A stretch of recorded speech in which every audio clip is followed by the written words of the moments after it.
I saw the light. Oh, sorry. Smart.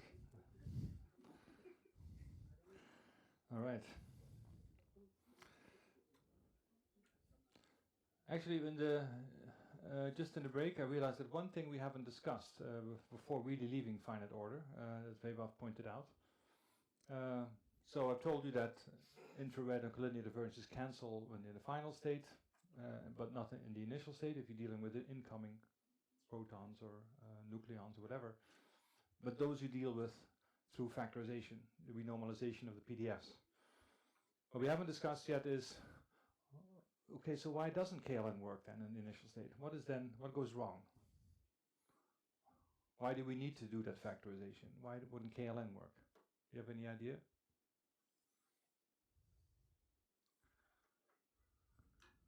Because it's hard to make degenerate initial states. To make degenerate initial states. That's right. That's very good. So remember, in the final state, we have things all in the same direction, and this set of states is a degenerate state, 1 or 2 splitting, etc. But in the initial state, we always take one parton out of the proton. We don't take sometimes 2 partons or sometimes 3 partons out of the proton. We always calculate as if we take one parton out of the proton, thanks to the old parton model. And so we never have indeed a set of degenerate states in the initial state. People have tried, by the way, can you set up a framework? Turns out to be very cumbersome. You have to deal also with disconnected diagrams. It's not a good thing. Factorization is the way to go. But it's important to realize that the reason it doesn't work is because we prepare every incoming parton as a single state. Right, so that's really why KLN doesn't even hold. It's not that it fails. It has no reason to be operative. Okay, so much for finite orders. I'd now like to discuss all orders.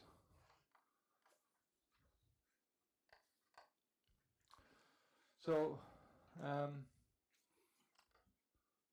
we have learned about we have seen all order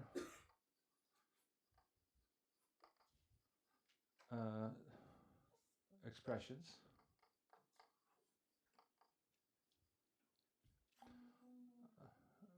Already in a number of situations. For what we had in the beta function. Even this morning, you've seen that the solution to the beta function equation is really an all-order expression. It's a geometric series. We had seen it as a solution for the for RG equation. So for Green's functions, if you can relate them at different scales, you have an extra exponent of some function that involves the coupling. And we had seen it also for the Dirac equation just now. So a number of all-order expressions have already followed from solving certain types of differential equations, evolution equations.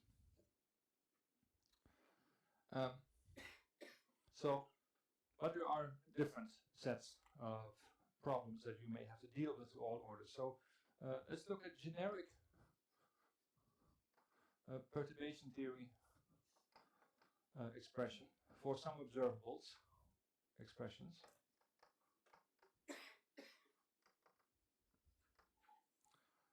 which occur not infrequently in observables. So one would be, let's call the observable O1, it'll be quite generic, and the typical structure will be 1 plus G, some L plus C1 prime plus G squared. I'm being very schematic here.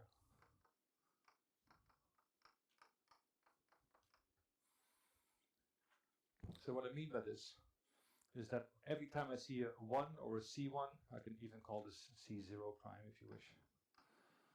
C means non-logarithmic terms. Big L means some large logarithm, and a logarithm of some argument that is numerically large. And G is the coupling. So you often see situations where an observable has this type of perturbative expansion. Also, we have O2, which is, say, C0 plus G log squared plus log plus C1 plus G squared log to the fourth plus log cubed plus log squared plus log plus C2, etc. Similar situation as before, except now I get per order in perturbation theory 2 powers of the logs more, and then all subleading logs as well. I of course completely ignore any prefactor. I just give very schematically what the structure of the terms is. And the C's can contain pi squareds and halves and whatever, anything that is not logarithmic.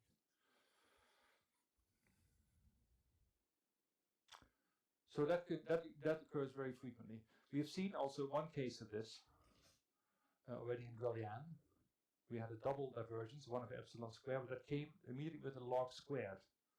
When you expand a q squared to the power epsilon to order epsilon squared, you get a log squared x. So that's typically what happens. So this is typically a sign of infrared and collinear. Divergences being there, that even though they cancel, logs remain. Now you say fine, so be it. Whatever is a modern way of saying it. So, but the problem is a bit that you're trying to do perturbation theory, and if you see here, formally you think you're doing perturbation theory in G, but in the effective coupling, the effective perturbative coupling is G times L, and here it is actually G times L squared. But per order you get a G L squared factor extra. And your G may be small enough for your liking, but if L or L squared is large, you're in danger of not having a convergent series, or at least nothing that converges fast enough. So this can be quite, L can be large. So bad perturbation theory.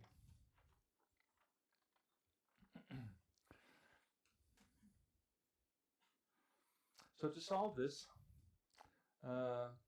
there's no unique answer. When you see this, always do this. But the general classes of efforts to solve this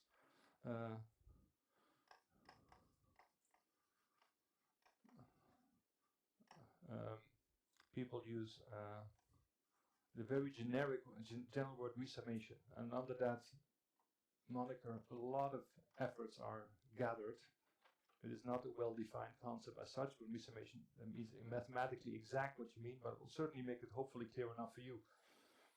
So to solve this, this is what you do. You try to reorganize the series. I'll give you the schematic formula in a moment. But this sets the problem.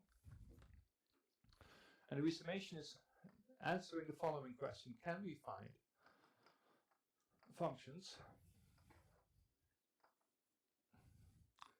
say f and h, such that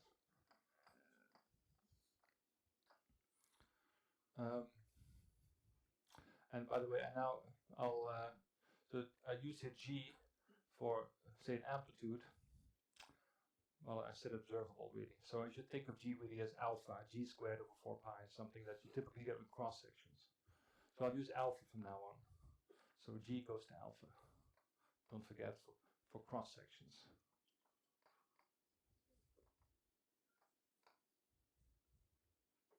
Alpha S typically for us. But you can do with a QED as well, with alpha fine structure constant or alpha weak. And people resum there too. So can we find functions such that the following, if you have the following expression, O1 resummed is 1 plus C0 prime plus alpha C1 prime plus, and then E in the F1 depending on alpha L on F. And O2 resum as C0 plus alpha C1 plus alpha squared C2, etc. E in the H of alpha and log squared.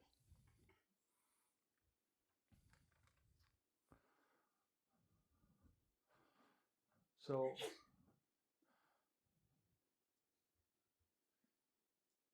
particularly, can we find functions, and in particular I mean analytical expressions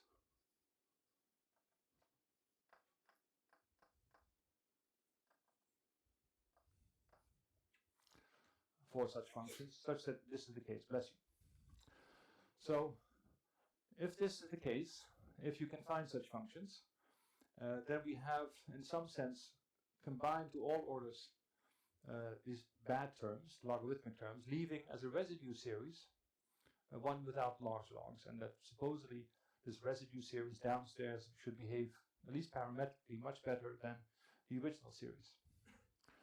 And the reason is often these logarithmic terms occur not just randomly, there's a pattern behind them.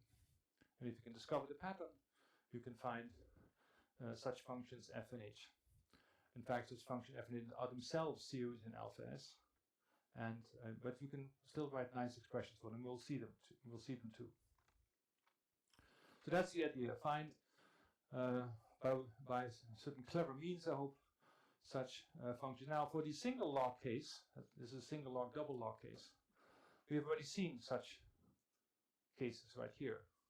These were single log resummations, where the log in question was a log of the ratio of two scales. If the scale difference is very large, then well, the solution to the RG equation gives you what f is. It doesn't always work like that for h, although you can make it work too, but it's a bit more involved.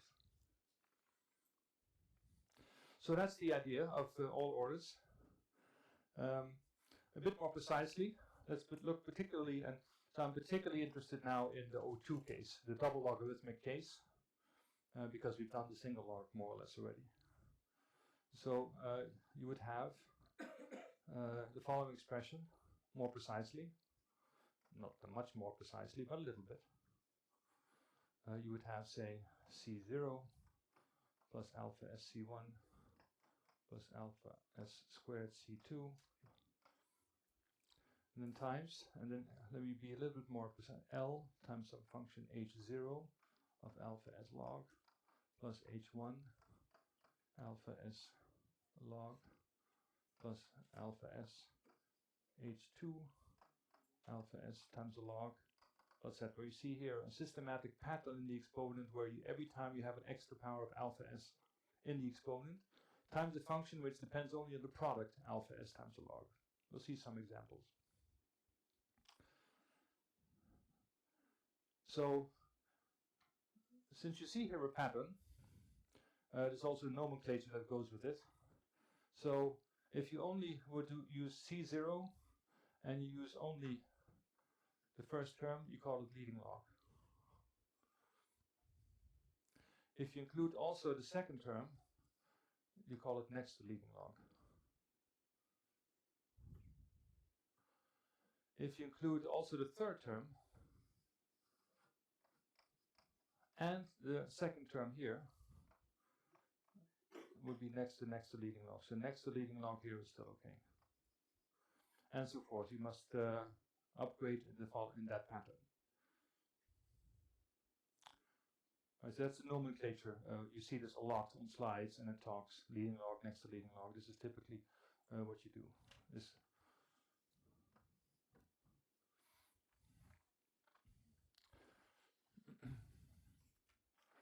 So maybe it's good, before continuing with the math, to give you some examples of logarithms.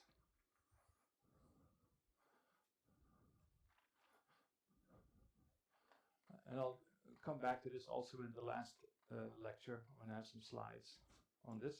So examples, we could have that the log would be, well, one log we've seen, the log 1 minus z in Drellian.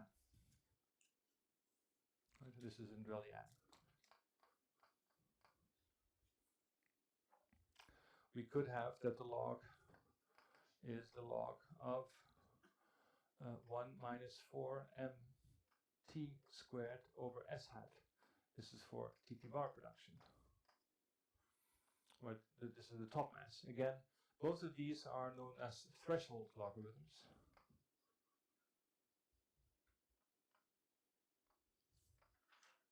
Threshold logs. Because the log gets large when the reaction is near threshold, when s hat is just a little bit larger than needed to make the final state. But there's also the log of, say, the pt of the Z boson over the mass of the Z boson. So this is, for example, we'll come back to that too, but imagine that you have here a Z boson made in a anti-quark annihilation, a Z boson of about 90 GeV, and you have an extra emission here. Then when this emission is very soft, this Z boson will have, by recoil, a very small pt. And in perturbation theory, that shows up as a actually double log squared. So I should maybe, just to make it sure, log squared, log squared, log squared. Right. This is what occurs quadratically. And there's many others. For e plus e minus, we have that the log squared can be the log squared of 1 minus the thrust. The thrust is a variable that says how spherical or how pencil, how jet-like a final state is when e plus e minus collisions. If thrust is near 1, it's almost two very, very narrow jets coming out. That looks almost like QQ-bar, a pure QQ-bar pair. It's very close to some kind of kinematic limit. So when thrust is near 1, this also becomes a large logarithm. So it occurs in many situations, in many different colliders, and EP colliders too, so it's quite generic. So again, how to find such functions, and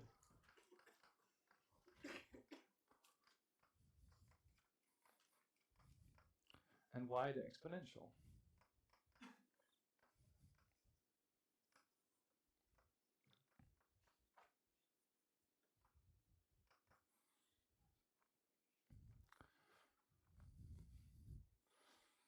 So let me give you some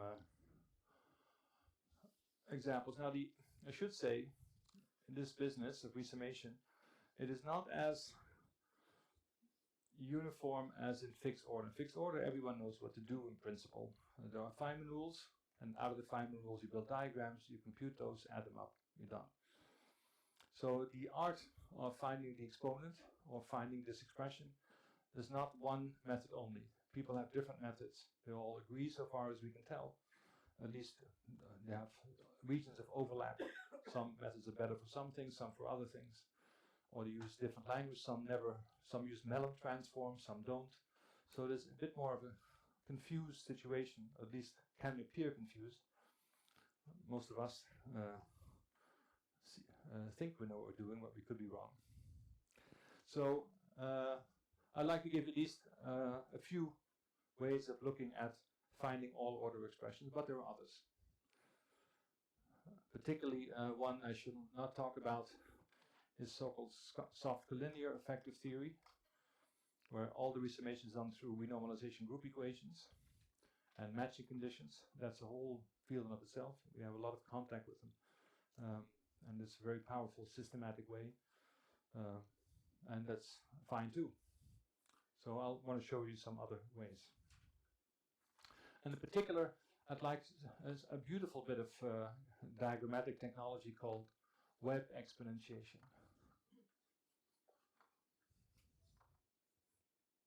And I want to show it just because it's so much fun.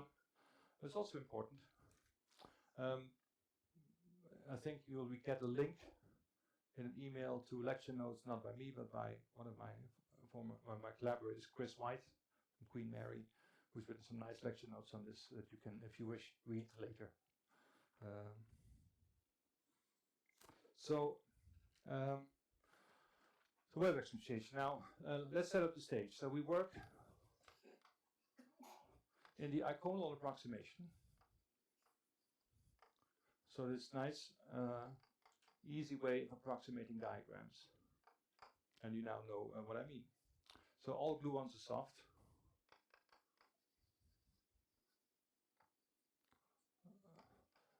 I'll actually begin with QED, and then then my gluon is a photon. Also, so at first only virtual diagrams, and I'll make a remark on the real ones for the cross section later. But I just want to discuss the case of the virtual diagrams and QED.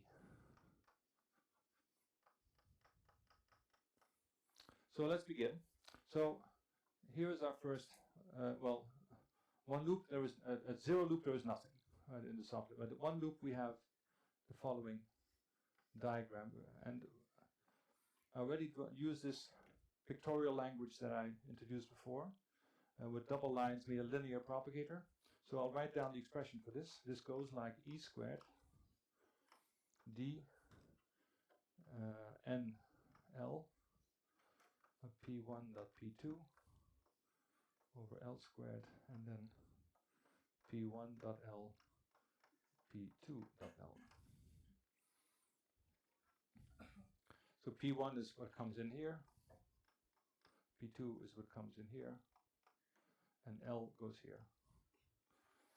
And remember, P1 dot L downstairs was just because I simplified things. I dropped L squared in the denominator, and upstairs I only have this because I simplified things there too, right? So this is from the basic vertex. If this is P mu, then this bit is P mu over P dot L. So this combination of propagator with vertex has this iconal form. And okay, that's it. I'm not going to compute it. I'm just leaving it as it is. So that's one loop.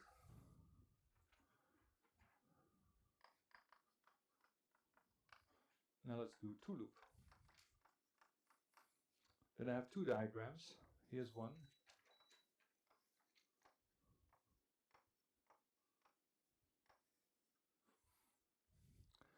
And here's another.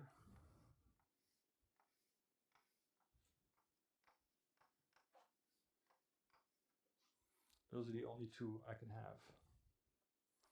And here I call this momentum L1, and this one L2, and here goes L1, and here goes L2. You may wonder, why is there no one loop where there's a self-energy on one of the lines? And why is that? Why is it absent? That's right, you get just P squared, right? And that is 0, it's an on-shell line. It's not from massless tadpoles, actually. It's actually 0 squared for that reason. So, and this is some expression with two loop intervals, dnl1, dnl2. And these are, I'm not going to write them in detail. They're not that long, right? You see here, for example, if P comes in here, then here goes P plus L2, and here goes P plus L1 plus L2. And then you go out here again, you have here, or if you come in here, well, you can see how the momenta go, right? You just pick up or lose another L as you go along the line. And the same thing here, except on one line the order is reversed. You first lose L1 and then L2 compared to this diagram. Right. So now what do I use? Two steps to rewrite this.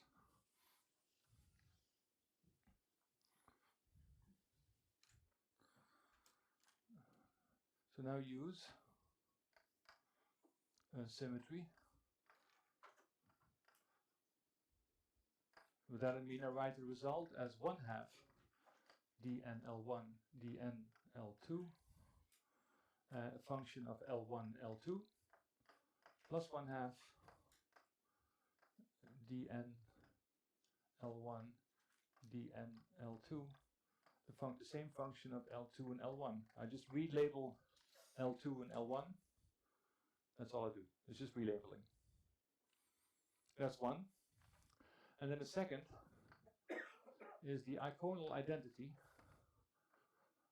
It's a bit of a heavy word for extremely simple identity, namely that 1 over p dot L1 plus L2 times 1 over p dot L1 plus 1 over p dot L1 plus L2 1 over p dot L2 equals 1 over p1 dot L p2 dot L.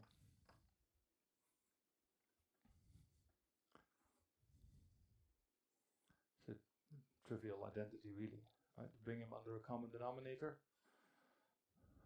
Bring these two terms under a common denominator, and you see that precisely this denominator cancels. It's really easy, right, to see. So when you do that, this trick, and then you use this iconal identity with a bit of addition, the answer is for the sum of these two diagrams 1/2 e to the 4th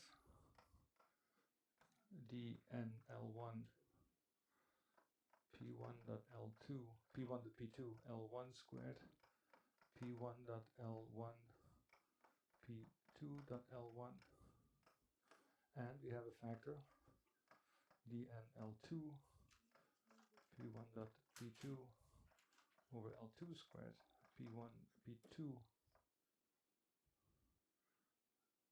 p1 dot L2 p2 dot L2. I have not done any integral, I've just relabeled and recombined. No integral is done. So what do you observe?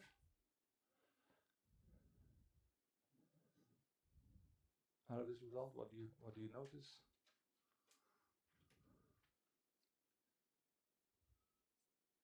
Second integral is just L1 goes to L2. Yeah. So are these factors identical or not? Yeah, the L1, L2 is just dummy labels for integration. So this factor is identically the same as this factor, is identically the same as the one loop factor. Right, so the series I'm finding is 1 plus x plus 1/2 x squared. You see what's happening? Right, so and so forth. And so the result is the whole thing is just the exponent of the one loop result. So that's a beautiful result, really. I mean, it's worthwhile appreciating that. I have not done any integral, I haven't solved any differential equation. I've just recombined. I've just found that after taking the iconal approximation, the whole perturbation theory for all corrections simplifies so much that I can get to any, if I would sum them to all orders, no matter how many complicated photon exchanges I have, in the end, the whole thing is just the exponent of the one loop graph. Right, that's a really nice result. That's already this is true from the 50s by Jenny Fauci-Sura, YFS. So really nice. And as I said, it's worthwhile stressing, in the exponent is still an integral. The whole integral is still there. I haven't had to solve the integral or do an integral.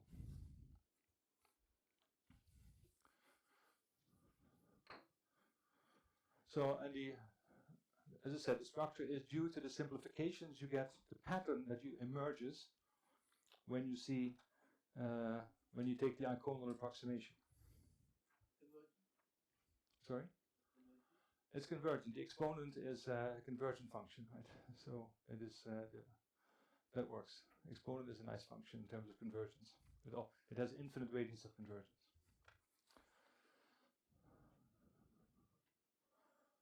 So then the question is, this course is called Introduction to QCD, not Introduction to QED. So we have to. How does it work for QCD?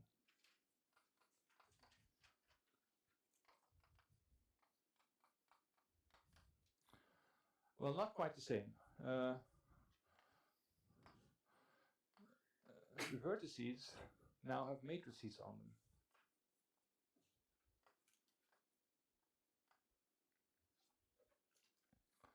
on them. Namely the color generators of the QCD group.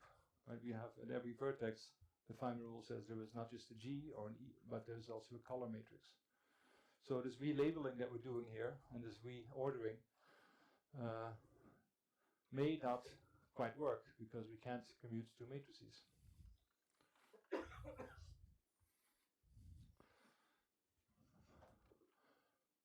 So vertices now matrices, and these are the color generators.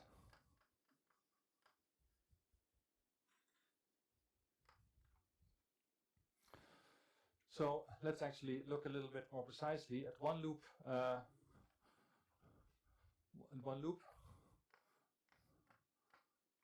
We have here a TA and a TA extra. And here the color structure is quite simple. We trace over all the color indices. The trace over color leads to a trace of TA, and that is n times CF. This is color factor, the fundamental Casimir color factor, which is n squared minus 1 over 2n.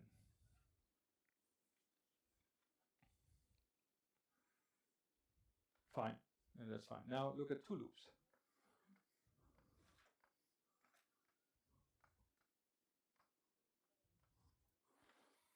So we have index A here and B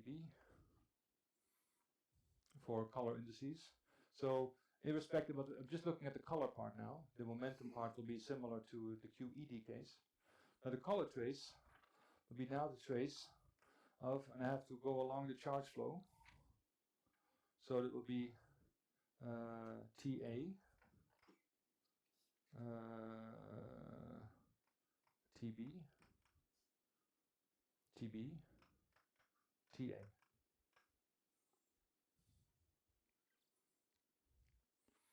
And I could put the TA here in front by cyclicity. It's not so hard to show that this is equal to n times CF squared. You just get basically up to this factor n, you get the square of the color factor of the original graph. For the other one, you can suspect trouble, of course, ahead.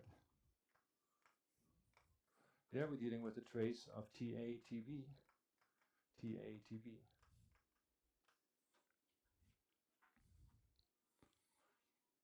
Now, what does that become? Well, I'll just give you a hint how you compute such a thing. You can just look it up. But you can also say, well, I know what it is if this was the order. So let me bring it to that order. So I'll write this as the commutator plus the trace of TA, TA, TB, TB. And this I know, this is NCF squared. And here we have a commutator of TA, TB, which is an F, BAC, TC. And then you have to know, now we group theory a little bit, that this becomes a minus 1/2 NCF CA, where CA is 3n. This is the fundamental. This is the Casimir of the fundamental representation, the Casimir of the adjoint representation.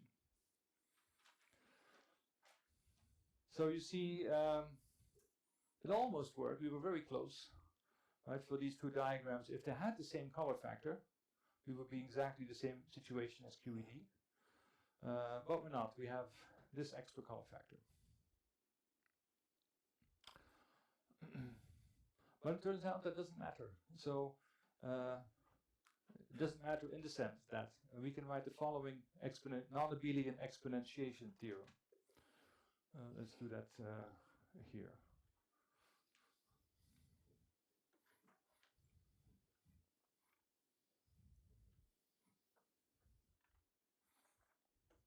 So the non-abelian exponentiation theorem.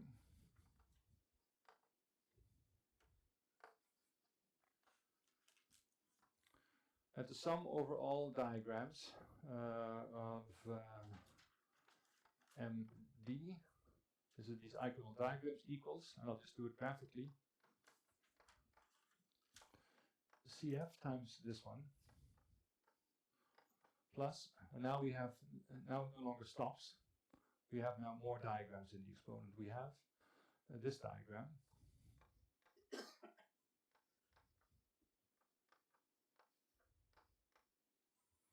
And the color factor in front is minus CF CA. And then we have 3 loop stuff.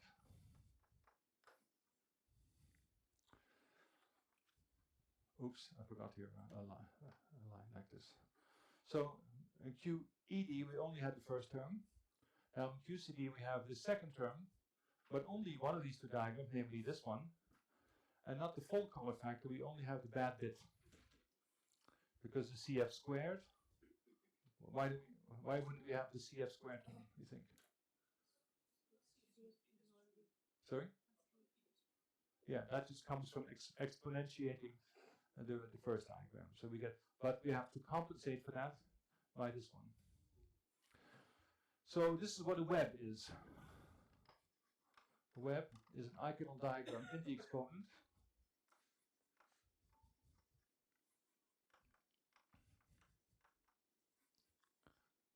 With modified color factor.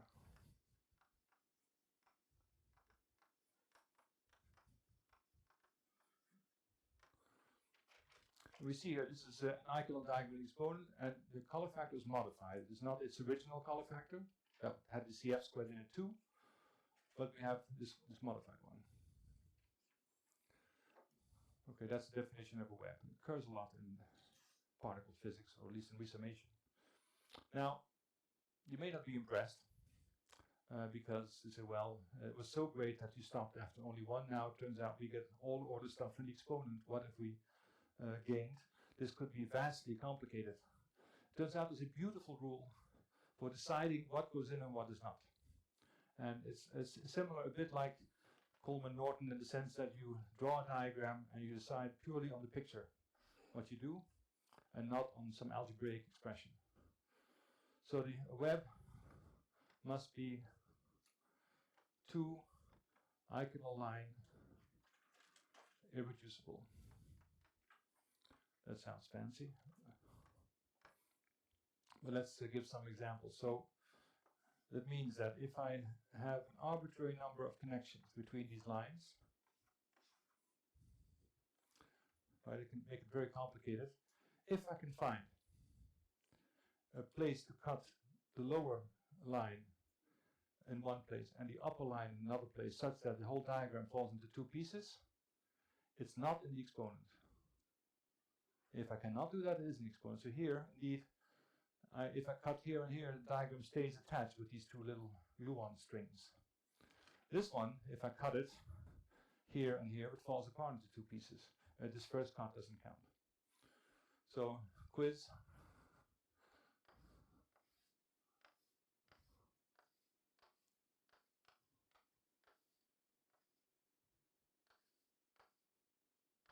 Is this iconal line reducible or not? Does it occur in the exponent? Why not? Yeah, it's a snippet here and there and falls apart. And it's not in the exponent, I can tell you. So it's very easy to decide what goes in the exponent. You don't have to do a long calculation. What is not so easy is to decide on the modified color factor. It turns out that we have tricks as well, which I will not go into details of.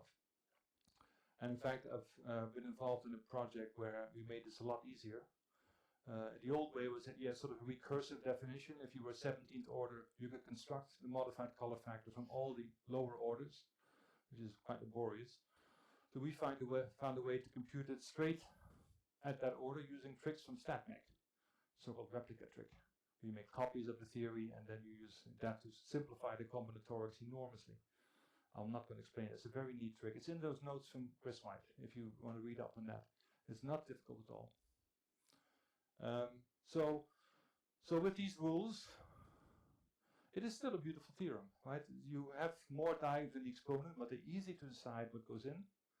And the modified color factor, it turns out, is also not so hard to prove. So we have a very powerful theorem for QCD that the sum of all iconal diagrams for a process is an exponent of a well-known series that we can really construct ourselves. So I like this theorem a lot. This is for the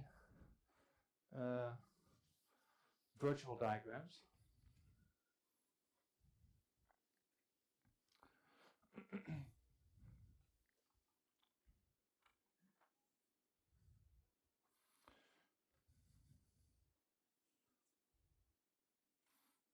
I should maybe say one other remark is maybe nice to make. So for a long time, this was only known for two iconal lines. Think of Drellian or DIS or E plus E minus, the two quarks. We recently extended it some 5 years ago with Chris White and others to any number of iconal lines, and then it becomes a bit more interesting. Webs are not one diagram anymore. The combinatorics becomes quite interesting. Chris White even wrote papers with mathematicians on the combinatorics. And apparently the math is that of partially ordered sets, posets, which also have some application in designing chips, computer chips, of having patterns inside where you put the transistors. There's at least some vague connection. I won't say that this makes faster computers, but at least sometimes you have different problems have common math. So for real radiation,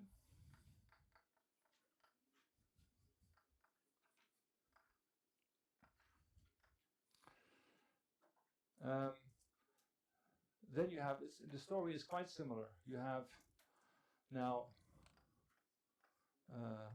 I just do it for the cross section. Here's the final state, and now this one travels to the Wilson line, the iconal line on the other side of the final state cut. But this is the amplitude, and this is the complex conjugate amplitude, as opposed to landing virtually on this line. Right, so now it goes across the final state cut. But in terms of everything else, in terms of the color structure and in terms of the momentum flow, it is just as a virtual web.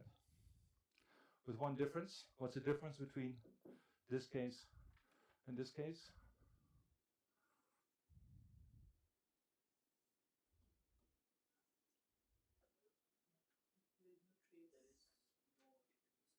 Sorry? No, that's a bit. That's still the same. The trace is also the same, right? You have the trace of TA, TA, and here as well, TA, TA. Look at the gluon.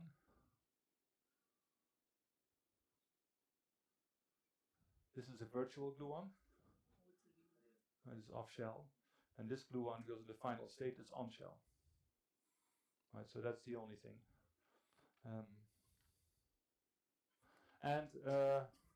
At two loops, you have again with a modified color factor. Sorry for the bad drawing now. And then we have this cross connection.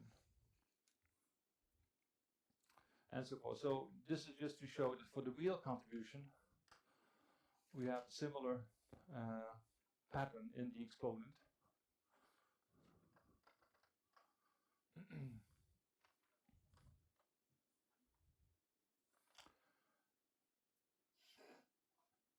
And what we have then is the situation that we have exponentiation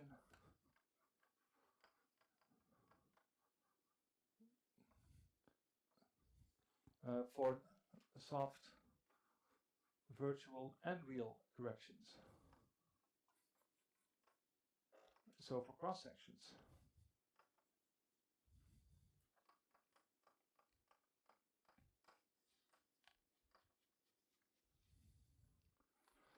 in a sense, and this is actually kind of weird to realize, but through these rules, we do perturbation theory not downstairs, but in the exponent. But if we know these rules, then we can decide to only compute the diagrams that we know to occur in the exponent, drop all the other ones, and put just big X around it, and it'll be all right. And we immediately have all the results. We don't have to time and time again solve all these issues. If you know that these things exponentiate by the rules that I discussed, then you can immediately write down the exponent of the diagrams and immediately construct all order results. So, is there a split, like the first diagram, if you exponentiate it, it will give you the leading log result, and the second one would be the next to leading log?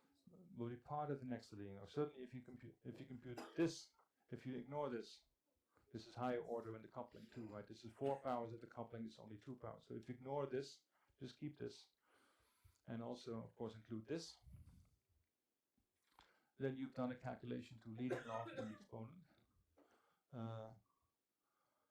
You can continue that with the other one that contributes to sub-leading logs, but then for the cross-section you will need, in the case of threshold approximation, a few other virtual effects too. Not everything is always purely infrared. So, but in principle you have indeed the leading logs this way.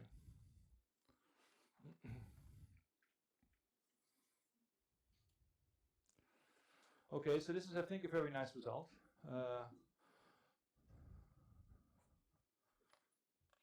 So let us consider now in particular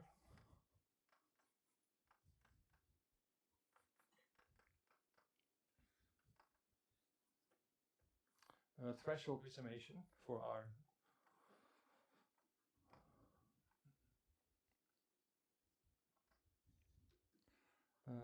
friend, for Drellian. We've been looking at Drellian so long, and we can look at it here. So a classic case.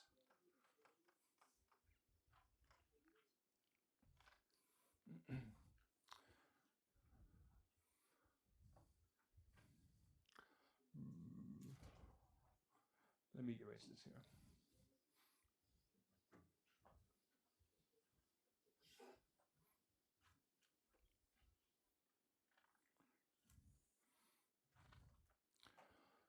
So what we're dealing with is, so we call that at MLO, the next to leading order, we had a term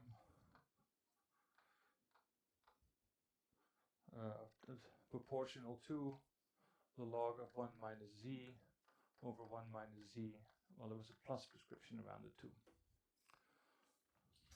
We had that term occur when we combined real and virtual. We had that term in there. And it's a bit tricky perhaps to realize that this is a double log of the type we seek to resum. You can sort of see it's a double log because it's a derivative of a double log in some sense, but there's this plus around it which makes it a little bit more confusing. The way to do it, it is however a leading logarithmic problem of the type that I've been discussing, because when z goes to 1, this is a double log behavior. You still have to fold it with the PDFs, etc. But however, the fact that it's a plus distribution for which we don't have such good feeling, to put it straight into the exponent is a bit, well, that would not be quite correct. So the best is to see what happens.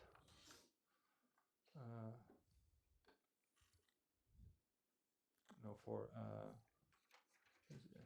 it's best to go to Mellin space.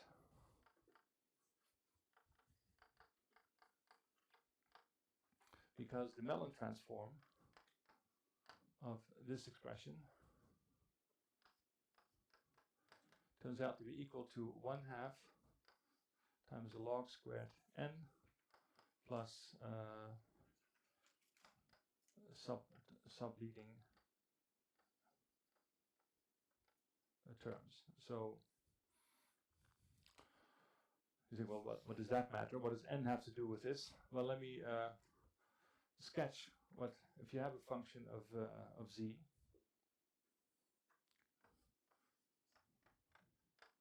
The Mellin moment, f of z. If we look at this Mellin transform, what you do is you do point-by-point multiplication of this function f of z, and then sum it all up. So if f of z is, let's do it dotted, suppose some function like this, maybe, and here z is 1 and 0. Now, if you do n is 1, the nth moment, you just multiply f with a constant, and you get more or less, you multiply f with a constant function, z is 1. If you do n is 2, you multiply f with a linear function in z. If n is 3, you compute f multiplying it with a square, and so forth. And if n is fairly large, you multiply it with a function which is almost 0 for a long time, and only very near z is 1 does it start becoming larger again. So the large n limit really highlights the z is 1 region. Right, so threshold, it corresponds to large n.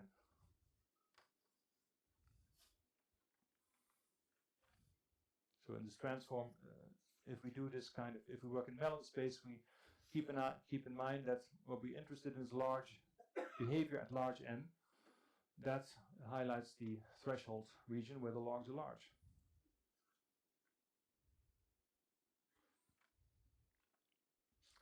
So let's then see what the expression now typically becomes. Now, in principle, you should, I'll make this technical point. If you don't quite follow it, it's okay. I'll just give you the result in a moment. When you have this final state to which gluons cross, then you can't leave it as it is, because if you integrate over everything, your result is just a number. We would like to have a function of z. So what you should include in this final state is the condition that the sum of all the energies of the gluons crossing the cut are equal to 1 minus z times q.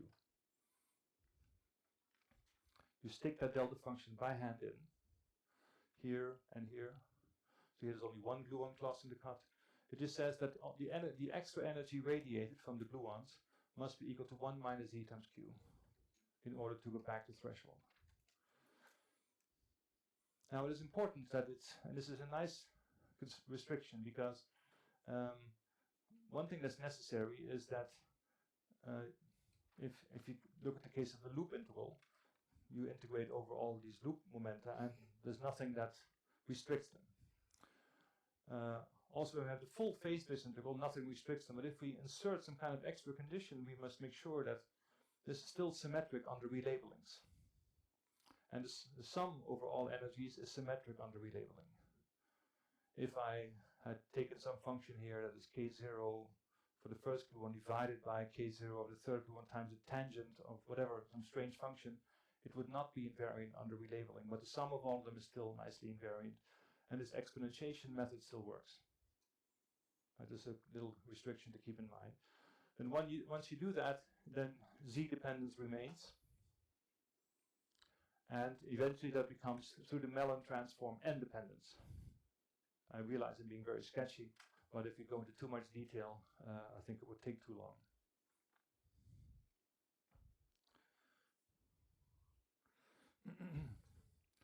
So that's what is necessary for the exponent of these webs. Now with these delta functions in that lead the whole expression to be z dependent as we wish.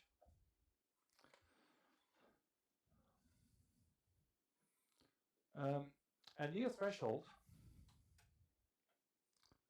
near threshold, all radiation is soft by choice. I mean, you decide to be right near threshold, then all extra radiation must be low energy. You have no. So we are in a regime where we should be able to do the iconal approximation and these webs and all that stuff. But there's also this case, and I'll draw again a picture that we've seen before.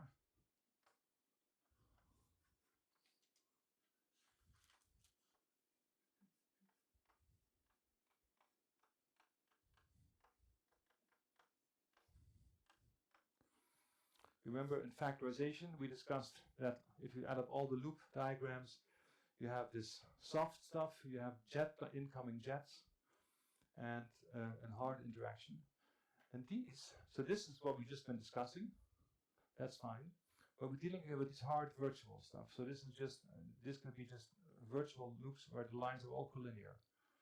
That's not in this web story.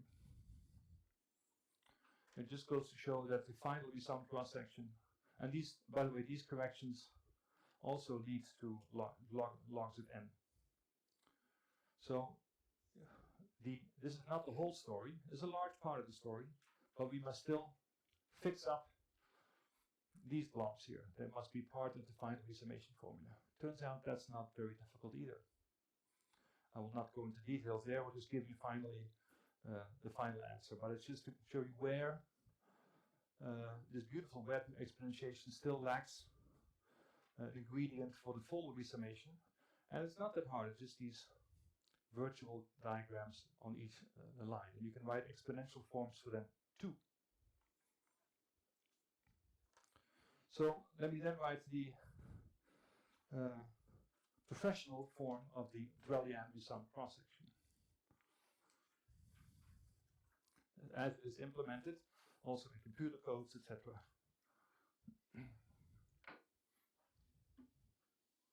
And it's very similar to the Higgs production cross-section resummed. So d sigma dq squared for Drellian resummed equals, and I'll just write the full expression because we'll be able to now recognize all the details. So we have begin with an inverse Mellin transform, and this is a function of tau, inverse Mellin transform, tau in the minus n. So that shows we've done a Mellin transform. At the very end, we're going back. Inverse Mellin, the following expression, the sum over a and b, phi a in the proton of n, mu phi b in the proton of n mu. Those are the PDFs in Mellin moment space. And we know that there things become simple products. The price to pay is this thing that we'll have to do later, but from here on things are at least nice and easy in the Mellin space. Times what comes now must be the partonic cross section. So that would be a series like in alpha s only. Well, you don't need these brackets. So this will be some constant plus alpha s times some other constants and no logs there. And then we get the exponent of, and here is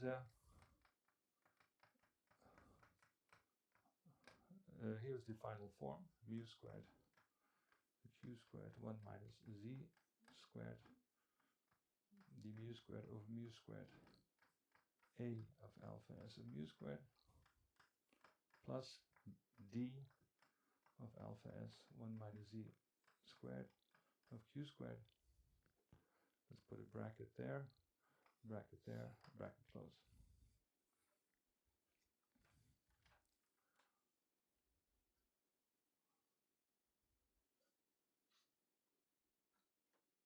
Okay, that's it. It's not very long.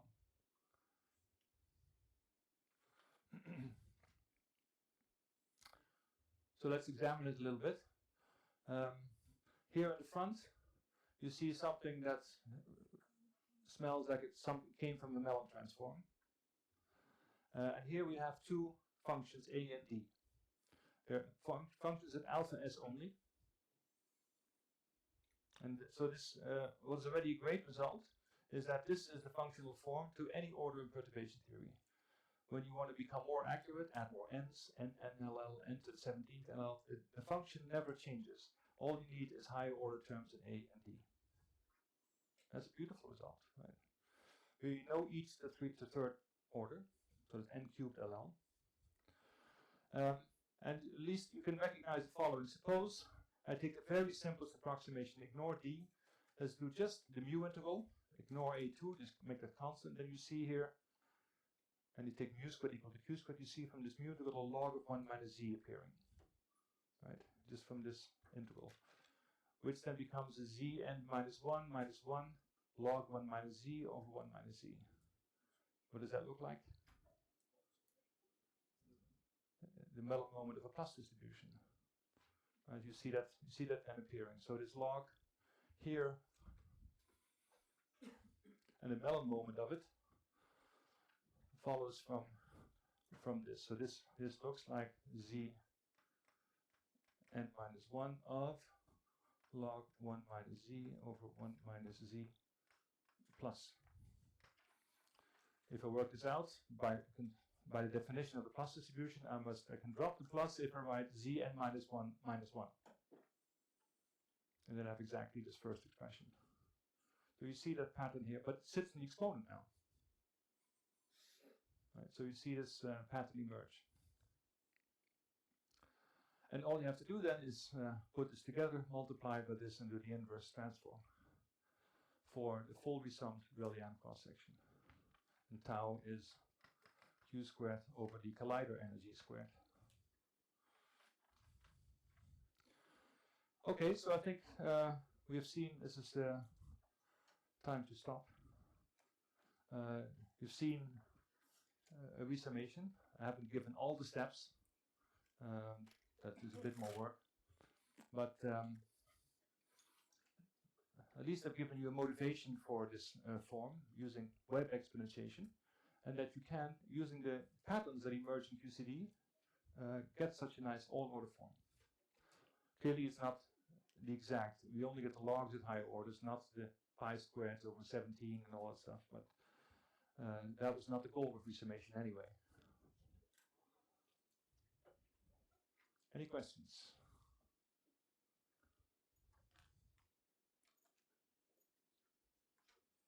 Something worth chewing on. It's also late in the afternoon, so let's stop here, and then tomorrow I'll have a bit of a lecture in the morning, and then in the second hour we'll have a slide show a bit of a review of what we've learned and a few other things. So I think that's what I want to do the last day. Okay, all right. So see you tomorrow, and I'll see you at the drinks now, right? At the department. Sorry. Tea. Now, when is it? Everything except drinks. The non-drinks in a moment.